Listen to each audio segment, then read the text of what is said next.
Assalamualaikum warahmatullahi wabarakatuh. Saya Garis Naziruddin. Di sini saya akan mempresentasikan tentang penilaian kualitas pelayanan keperawatan dengan pendekatan penilaian kinerja.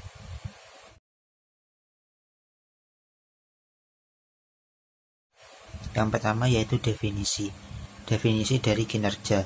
Kinerja ialah penampilan hasil kerja pegawai baik secara kuantitas maupun kualitas. Kinerja dapat berupa penampilan kerja perorangan maupun kelompok. Sedangkan penilaian kinerja merupakan alat yang paling dapat dipercaya oleh manajer perawat dalam mengontrol sumber daya manusia dan produktivitas.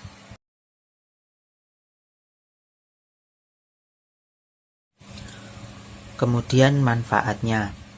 Ada beberapa manfaat. Pertama, meningkatkan prestasi kerja, mendorong peningkatan SDM secara keseluruhan, merangsang minat dalam pengembangan pribadi, membantu RS untuk dapat menyusun program pengembangan dan pelatihan staf, menyediakan alat dan sarana untuk membandingkan prestasi kerja dengan meningkatkan gajinya atau sistem imbalan yang baik, dan manfaat yang keenam yaitu mempererat hubungan antara atasan dan bawahan.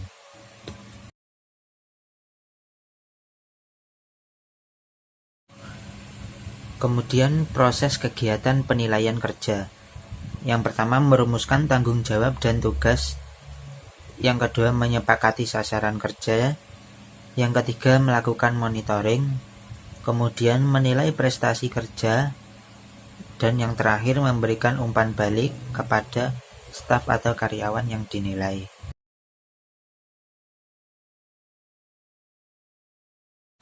Standar instrumen penilaian kerja perawat. Menurut PPNI yang mengacu pada tahapan proses keperawatan meliputi: pertama, pengkajian, kedua, diagnosa keperawatan, 3, perencanaan, 4, implementasi, dan terakhir kelima, evaluasi.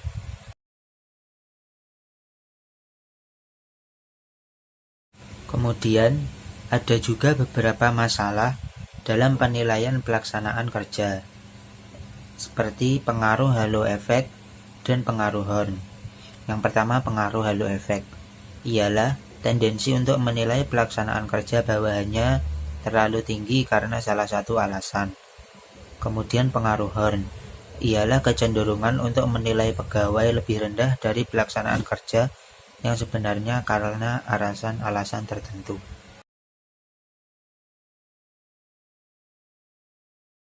Kemudian audit keperawatan. Audit ialah pemeriksaan berbagai data. Ada dua macam audit, yaitu audit mutu dan audit personalia.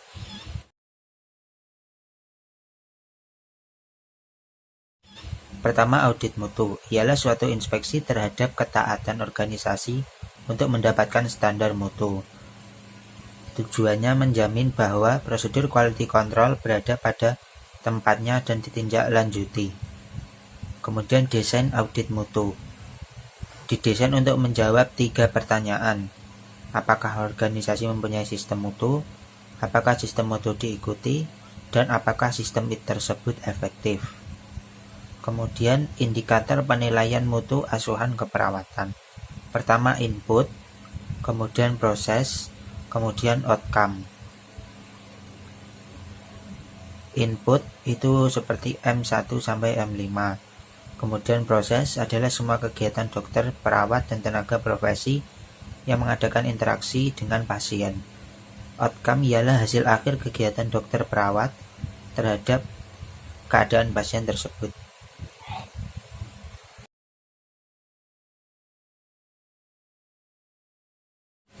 Yang kedua, audit personalia adalah pemeriksaan dan penilaian data-data personalia. Pendekatan teknis audit personalia ada 5. Yang pertama, pendekatan komparatif, yaitu dilaksanakan dengan cara membandingkan organisasi atau perusahaan lain.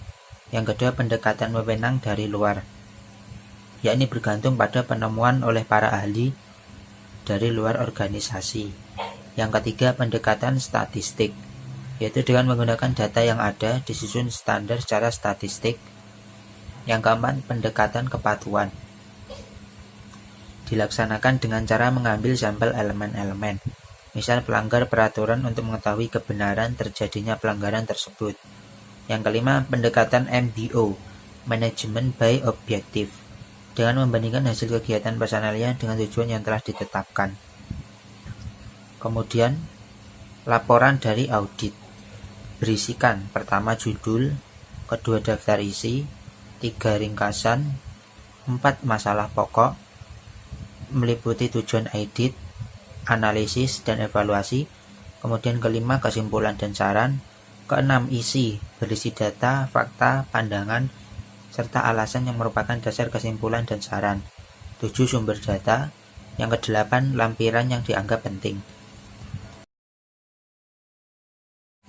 Demikian presentasi dari saya, ada kurang lebihnya saya mohon maaf. Wassalamualaikum warahmatullahi wabarakatuh.